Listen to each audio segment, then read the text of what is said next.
반갑습니다. 네.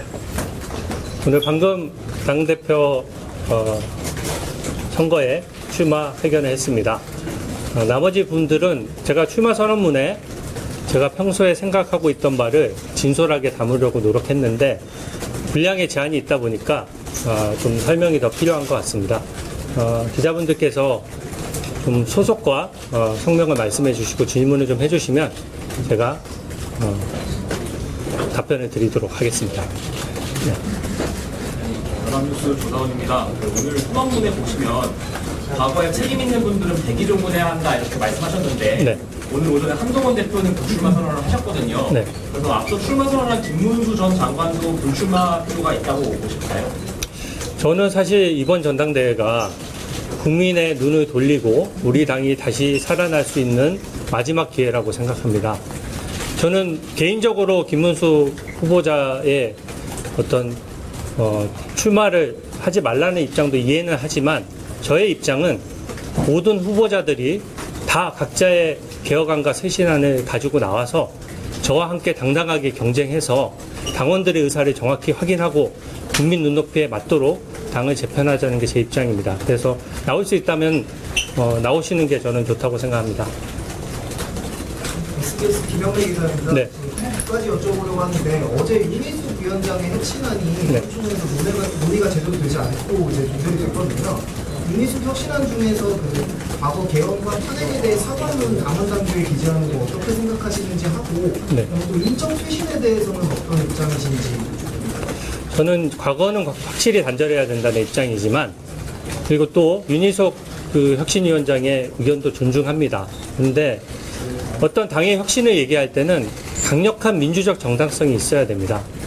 제가 당 대표로 당선되고 나서 윤희석 혁신위원장의 혁신안을 열린 마음으로 파악하고 내용까지 전부 숙지한 다음에 입장을 정하도록 하겠습니다. 지금 윤희숙 위원장의 선의에도 불구하고 이게 지금 간접적인 민주적 정당성밖에 없다 보니까 전당대회가 며칠 남지 않은 상태에서 이 혁신위원회 안을 가지고 계속 왈가왈부 논란이 계속되는 것은 당의 어떤 전열 정비에 저는 도움이 되지 않는다고 판단하고 있습니다. 그래서 혁신위원장께서 조금 기다려 주시면 제가 당 대표가 된 이후에 같이 논의했으면 좋겠고요. 인적 쇄신안은 저의 입장은 간단합니다. 일단 지난 정부에 대한 평가는 이번 대선에서 드러난 것입니다. 그렇다면 지난 정부에 우리 당을 이끌었던 또 앞장섰던 분들은 이선으로 물러나는 것이 맞고 또 이선으로 실제 물러나서 정치적 책임을 지고 있는 상황입니다. 다만 출당을 하거나 예를 들어서 의정활동이 3년이 남았는데 갑자기 불출마 선언을 하는 것은 저는 현실적이지 않다고 생각합니다. 의정활동의 나머지 3년 동안을 불출마 선언을 한 의원들의 의견을 누가 경청해서 듣겠습니까? 그래서 그것은 현실적이지 않고 헌신하고 백의종군하면서 본인들의 정치적 입지를 저는 찾아야 된다고 생각하고 저희가 제일 중요한 것은 개헌 저지선을 지키는 것입니다. 여대 야소는 헌정사상 자주 있었던 일입니다. 하지만 야당이 소수당이라고 해서 역할을 못했느냐? 그렇지 않습니다.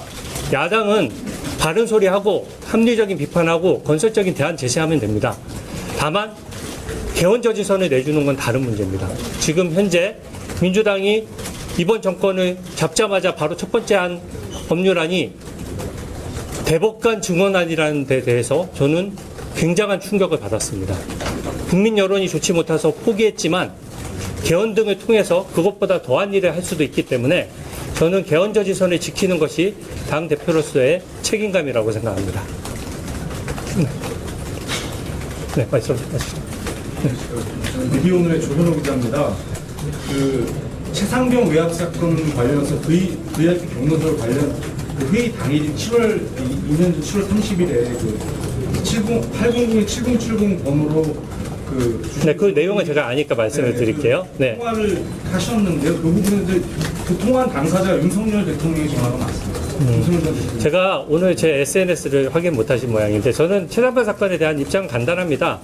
저는 그 사건과 아무런 관련이 없기 때문에 당당하고 그것 때문에 사실 이 방송사 두 곳에 대해서 이미 법적 조치를 하겠다고 이미 한 군데는 했고 나머지는 하겠다라고 입장을 올려놓은 상황이고요. 제가 출마 선언을 하자마자 이미 입건되지도 않고 소환조차도 되지 않은 저에 대해서 무슨 특검의 조사 대상이라고 민주당에서 얘기하는 것은 저는 역설적으로 국민 여러분과 당원 여러분께 민주당이 진짜 두려워하는 사람이 누군지를 정확히 보여줬다라고 생각합니다. 고말고 이상화입니다. 네. 의원님께서 출마 선언문에서 과거의 단절을 필수라고 말씀하셨습니다. 그런데 지금 이제 전환길 한국사 강사 입당 문제를 두고 당내에서는 지금 감론을박이 이루어지고 있는데 의원님께서는 지금 어떤 입장이신지 궁금합니다. 네, 여기도 저는 입장이 명확합니다. 사실 당원들은 폭넓은 사상의 자유를 가집니다. 그래서 일반 당원들 같은 경우에는 얼마든지 본인의 생각과 사상을 얘기하고 서로 토론할 수 있습니다. 그러나 전환길 씨 같은 경우에는 이미 저는 정치인의 반열에 들어섰다고 생각합니다. 정치인은 자기의 정치적 책임을 지고 발언에 대해서 그것이 결국 정무적으로 우리 당에 도움이 되는지를 판단할 수밖에 없습니다. 저는 저의 판단으로는 현재 전환길 씨가 주장하는 여러 가지 주장들이 저의 당의 기본 기조와 맞지 않고 그것이 또 당의 분열을 가져올 수 있기 때문에 전환길 씨가 정치인이란 관점에서 저는 제가 미리 알았다면 입당에 대해서 신중하게 생각했을 것 같습니다. 유탐락 김시봉 기자입니다. 현직 해병 사건들 의원님 관련 의혹이 많은데요. 라임 주가 조작 사건도 마찬가지입니다. 작전주 보유하시고 잠깐만요. 그 제가 말씀해 드릴게요. 이게 유탐사를 비롯해서 일부 언론은 제가 주가 조작까지 했다고 하시는데 좀 너무 과도하다라고 생각합니다. 민주당에서 저의 공개된 자료나 이런 것들 가지고 여러 가지 의혹을 제기했던 것도 저도 잘 알고 있는데 인사청문 위원 과정에서 저도 제 업무를 수행하기 위해서 법적 조치를 하고 거기에 대해서 특별히 대거리를 하지는 않았습니다. 근데 그것은 저는 일종의 민주당의 반칙행위라고 생각하고 제 자료는 다 이미 공개되어 있었고 제가 심지어는 김민석 총리에게 제 자료를 모두 공개할 테니 동시에 총리로서 인사청문회에서 제기된 의혹에 대한 자료를 전부 다 공개하자고 했습니다. 저는 아직도 그 제안이 유효합니다. 총리께서 공개하신다면 저와 관련된 민주당이 제기한 여러 의혹들에 대해서 저도 확실하게 공개하겠습니다. 디지털타임스 윤상호입니다. 이제 특검팀이 오늘 한덕수 총리에 대해서 압수수색을 하고 있는데 이에 대해서 좀 어떤 입장 갖고 계신지. 당 대표로서 개별 수사에 대한 입장을 밝히는 것은 적절하지 않습니다. 그래서 다만 특검이 지금 현재 압수수색을 남발하고 하는 것에 대해서는 저도 깊은 우려를 하고 있습니다. 다만 사건 내용을 모르기 때문에 개별적으로 평가하기보다도 지금 민주당이 일방적으로 정한 특검일수록 오히려 본인들의 편파성을 스스로 검증하고 상가해야 됩니다. 이게 국민의힘이 뭔가 같이 추천해서 된 정당성이 부여된 특검이 아니잖아요. 민주당이 정한 특검이기 때문에 좀 더 상가하고 조심해야 되는데 오히려 반대로 하고 있죠.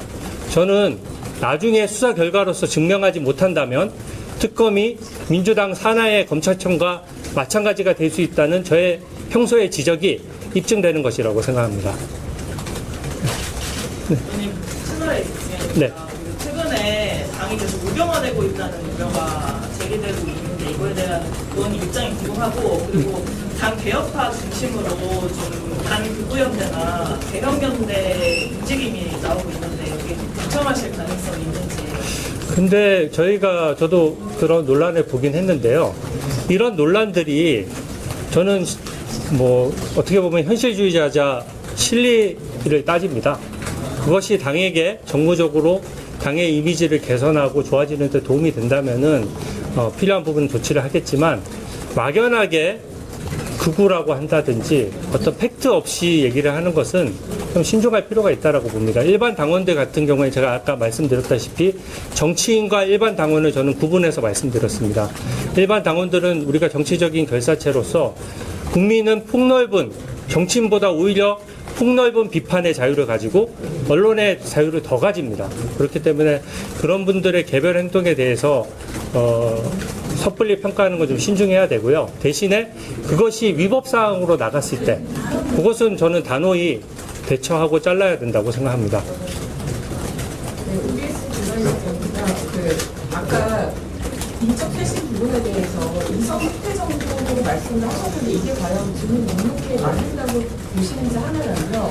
그다음에 지금 전당대회가 극우냐 반극우냐 뭐 혁신이냐 기혁신이냐 이런 방향으로 가고 있는데 후보님이 의원님이 생각하시는 전대 방향이나 이런 부분은 어떤 건지 말씀해 주세요. 저는 국민 눈높이라는 것을 사실 측정되는 게 아니지 않습니까? 일단 저는 그것이 민주당의 프레임적인 측면이 있다라고 생각합니다. 국민이 진정 바라는 것은 대한민국이 한쪽 날개로